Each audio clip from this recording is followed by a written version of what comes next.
ഞാൻ doctor Doni Devasya, consultant paediatric surgery and paediatric urology, Rajagiri hospital, Aluva.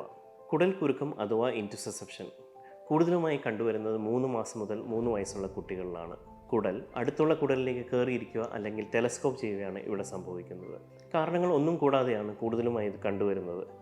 എന്നാൽ പനി, വയറിളക്കം അല്ലെങ്കിൽ പുതിയതായുള്ള ആഹാര പദാർത്ഥങ്ങൾ തുടങ്ങിയതിനു ശേഷമുള്ള കഴലവീക്കം ഇതിനൊരു കാരണമായേക്കാം. ചിലപ്പോഴൊക്കെ ജന്മനാ ഉള്ള കുടലിലെ സിസ്റ്റുകളോ പോളിപ്പുകളോ ഇതിന് കാരണമാകാം. വിട്ടുവിട്ട് ശക്തമായുള്ള വയറുവേദന, ഛർദിൽ, മലദ്വാരത്തിലൂടെ രക്തക്കറയും കഫവും കാണുക എന്നിവയാണ് ഇതിൻ്റെ ലോകലക്ഷണങ്ങൾ. ഈ ലക്ഷണങ്ങൾ കാണുകയാണെങ്കിൽ കുട്ടിയെ വിദഗ്ധ പരിശോധനയ്ക്ക് വിധേയമാക്കേണ്ടതാണ്. പരിശോധന സമയത്ത് ചിലപ്പോഴൊക്കെ വയറിൽ ഒരു മുഴ കിട്ടിയേക്കാം. എന്നാൽ അൾട്രാസൗണ്ട് സ്കാനിൽ ഉറപ്പായും ഈ അസുഖം കണ്ടുപിടിക്കാവുന്നതാണ്.